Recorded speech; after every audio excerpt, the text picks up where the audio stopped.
저희가 이 리포트를 보신 대로 이 반기문 총장 이 확실하게 대망론의 선긋기에 나서고 있습니다. 현재 워싱턴 반기문 총장 강연장에 이 조선일보 윤정호 특파원이 함께 취재를 하고 있습니다. 자, TV조선이 단독으로 연결해서 반기문 총장의 상황을 좀 알아보겠습니다. 자, 워싱턴 윤정호 특파원 연결돼 있습니까? 네, 윤정호입니다. 예. 자, 지금 반기문 유엔 사무총장의 강연 행사 가 계시다면서요? 어떤 행사인가요? 예, 강연은 한 2시간 전쯤에 끝났습니다. 이게 어떤 행사냐면요. 그 반기문 총장이 그 워싱턴에서 열리는 IMF 연례 행사에 연례 총회가 매년 이맘때 열립니다. 거기에 그 참석을 했는데 내셔널 프레스 클럽이라고 우리로 따지면 언론 협회죠. 언론 클럽인데 거기 기자들이 만든 모임이 있습니다. 거기에서 초청 강연을 가진 건데요.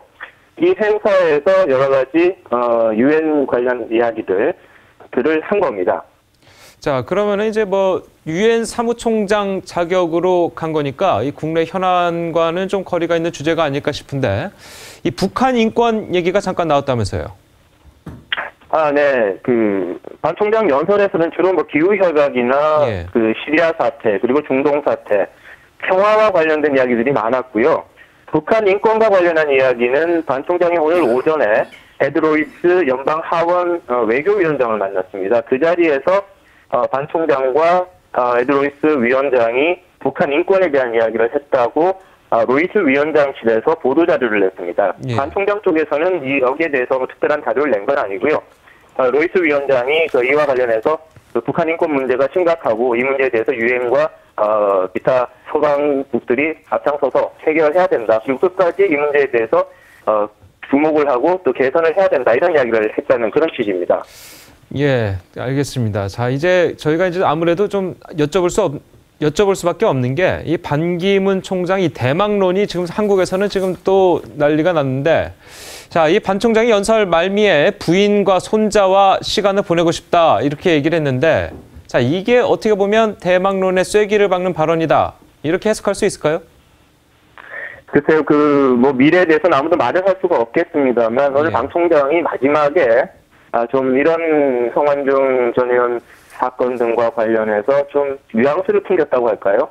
그런 의미에서 이런 말을 했습니다. 질문 자체가 은퇴해서 뭘 할 거냐 이런 게 아니었거든요. 그런데 반 총장이 부인 이야기를 먼저 꺼냈습니다. 그 꺼내면서 한 이야기가 뭐냐면 지금 집사람이 나 때문에 굉장히 여러 가지 희생을 많이 했고 잘 참아줬다. 그래서 빨리 나는 은퇴하기를 기다리고 은퇴하면은 부인 데리고 레스토랑도 가서 좋은 음식도 먹고 맛있는 거 먹고 싶다. 좀 자유롭게 하고 싶다. 그리고 또 한 가지 이야기한 게 뭐냐면 손자들과 좀 많은 시간을 보냈으면 좋겠다. 라는 말을 했습니다. 이게 뭐 큰 박수가 터졌는데요. 어쨌든 이게 과연 그러면 반 총장이 사무총장을 마친 다음에 은퇴해서 좀 편안한 노후를 보내겠다는 뜻인지 아니면 이걸 그냥 그 부인에 대한 립 서비스로 한 건지 그 부분에 대해서는 뭐 반 총장 외에는 알 수가 없겠습니다만 일단 오늘 말한 뉘앙스로 보면은 그 정치와는 좀 거리를 두겠다라는 취지 쪽에 좀 기운 게 아닌가 이런 해석은 가능할 것 같습니다. 사실 저희가 이제 뭐 그 내용만 딱 봐서는 부인과 대통령이 돼도 사실 부인과 손자와는 시간을 보낼 수 있는 것으로 아는데, 자, 어쨌든 간에, 자, 성완종 파문과 관련해서 이제, 지금 한국에서는 성완종 파문이 굉장히 이제 문제가 큰데, 여기서 반 총장의 이름이 나와서 논란이 많습니다. 이 반 총장은 알지만 특별한 사이는 아니다. 자, 이런 입장인데 어떻습니까? 네, 그 입장은 뭐, 아까 리포트에도 나왔습니다만, 그 충청 포럼이라는 연결고리가 이 성완종 전 의원과 관계죠. 그 성완종 전 의원이 이걸 만들었고 반 총장은 처음부터 그 창립할 때부터 회원으로 있었습니다. 오늘 일부 언론 사진을 보면은 반 총장이 그 모임에 참석을 했고 그 뒤에 성완종 회장이 있는 그런 모습들이 보였거든요.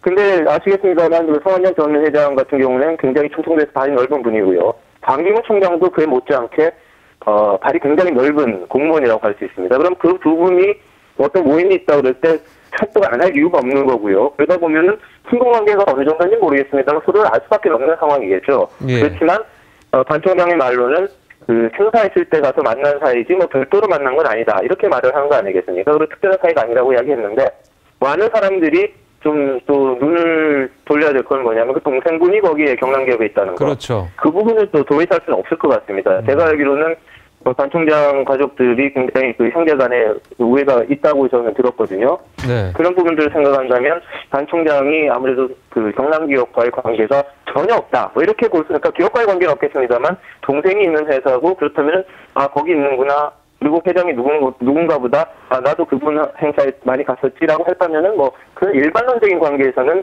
그런 이야기들이 할 수 있겠습니다만. 다만 정치적으로 연결돼 있다. 이렇게 보기 좀 어렵지 않겠는가 이런 생각은 듭니다.